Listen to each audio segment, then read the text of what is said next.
All right, Scallywags, here we go. Alternators part 2. Today we're going to just talk about, in the last video we had all the parts of an alternator. If you rotate a bunch of copper through a magnetic field, you are going to produce electricity. That's the purpose of the alternator. So let's, I'm going to use an analogy of a parking garage to kind of represent our storage battery. And the job of the alternator is therefore going to be to keep the parking garage full or replenish it. So what that looks like is we start up the engine and we're going to have a bunch of cars leave this battery. Okay? So, and then we're going to start recharging it. So how we recharge it is we need electrical pressure. So a fully charged battery, or close to charge, if we started the engine we only used 1%, let's say, sits at 12.8 volts. Well, we need some sort of pressure in order to recharge this. If you do, and what that means is we generally are going to go up to like 13.8 volts.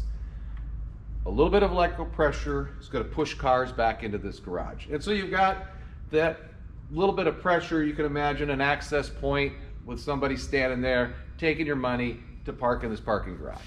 Okay? And that's all fine and good. We're going to do that, and we're just going to hold it there full.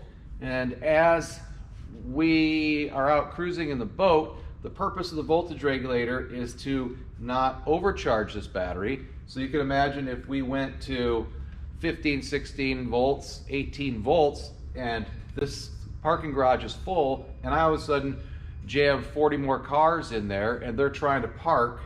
They're going to be parking in the aisles and stuff like this. We're going to do damage to the battery. It's no good. So what we have to do is make that magnet smaller. The job of a voltage regulator is one thing, and that is just to control the size of the magnet. And so in most stock alternators like this are internally regulated with that one fixed point. Works great as I turn on a heater and a radar and wipers. If it starts raining, we see that we have more load. We just increase the size of the magnet a little bit, and we just keep everything happy. Where we get into trouble on a boat, or trouble, the charging sequence is this. We go and anchor for a few days, and we take this parking garage down halfway, 50% on our batteries. We got a bunch of cars out of there, and we're gonna just go from one island to another, 2-hour run. We start up the boat, we take off, and 2 hours later, this parking garage still isn't full. And the reason is pretty simple. We still have one access point. We've got this person taking the money, and we can only push electrons in at a certain rate. Okay? Well, back in the 90s, I think it was a number of decades ago, we figured a way to make a cruising alternator better. So this is when we're underway and recharging. How can we do that? Well, instead of just having this fixed voltage, let's create a regulator. And some of these, we had Balmar made some, Cruising Solutions, there's a WakeSpeed. This is actually even an old Ford that was on the fender of a pickup truck. So what they did is they got into this modern term of 3-stage charging, and 3-stage charging is great. What it is we open up a whole bunch of access points to this battery so we can recharge it really quickly. So instead of sitting at 13.8 volts, let's take it up to say 14.6, a lot of electrical pressure. And that pressure means we're gonna open up and have, 6, 8 people taking money, and when this parking garage is empty, we can fill it right back up, okay? And that works pretty well up until we get the parking garage at about 85%, okay? Lead-based batteries shouldn't go below 50 normally. Depends, these Fireflies can go lower, but we're just talking generalizations here, how the voltage regulator works. So that 3-stage charging is we do bulk and we get it up to 85%, and then we're gonna hold that for a while, call that absorption, and then, and we're gonna start to slow down the amount of amperage.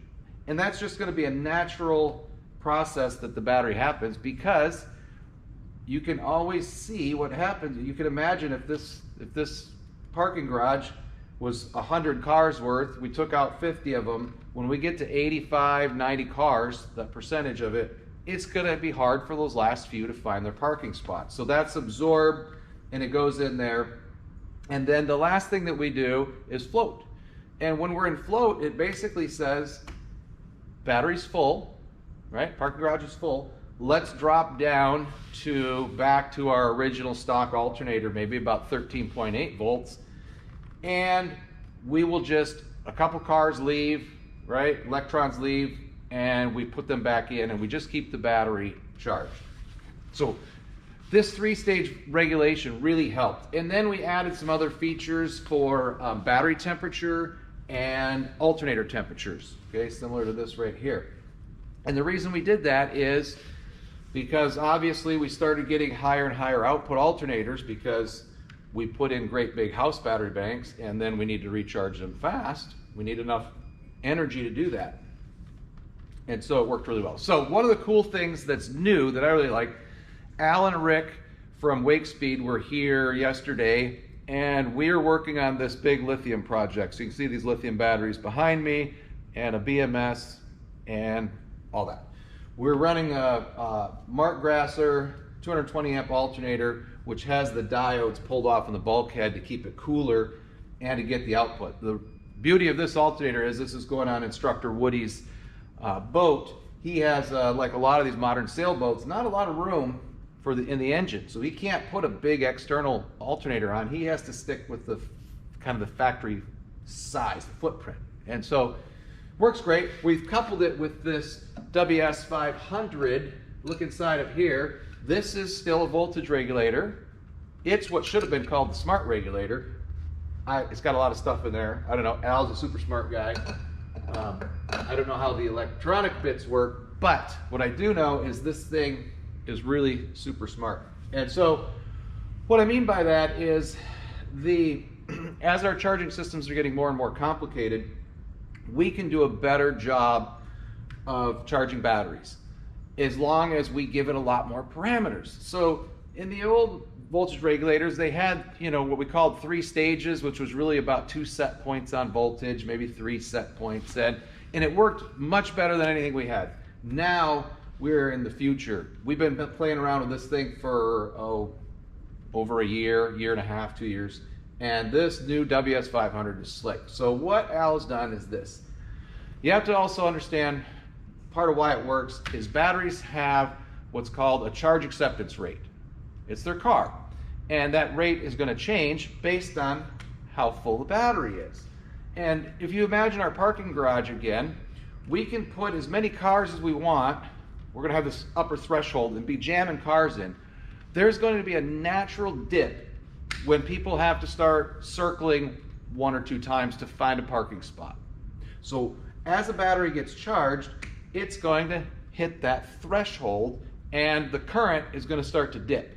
Even though we've got this big old alternator and we're trying to push current in, if the electrons have to drive around and make an extra lap to find an open spot, that charge acceptance is going to dip. Now, one thing is, outside of this talk, but lithium batteries don't really have that.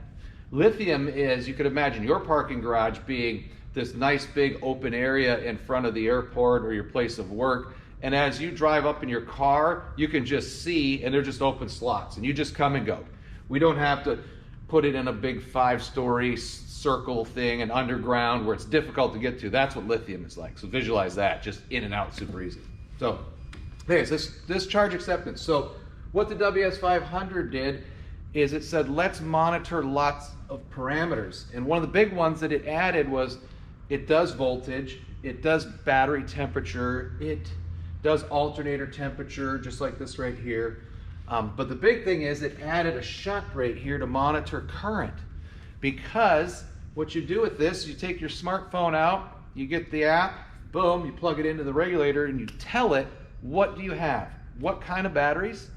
And not what kind, like which manufacturer, because every battery manufacturer is going to tell us, for my particular battery, how should I set the charge profile? And we put in the capacity. Do I have a 200 amp hour or 1200 amp hour battery bank? So you put in capacity, and then this thing monitors all these different features. And the big thing is when it sees that charge acceptance rate is going to dip, it's going to automatically start to slow down the charge. Okay?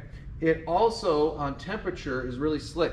The old days, all we had was the thermistor. If your alternator got too hot, it would drop output to 50%, which was great because it would save the alternator, but it would drop out for a fixed period of time, and then it would be like, let's try it again.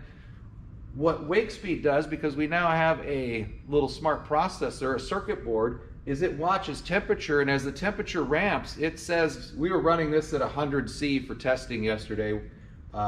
We can actually run it up to 120 C. But here's my 100 degrees. As it ramps up and it approaches that, the regulator automatically says slow down, and we're going to hold you at that level.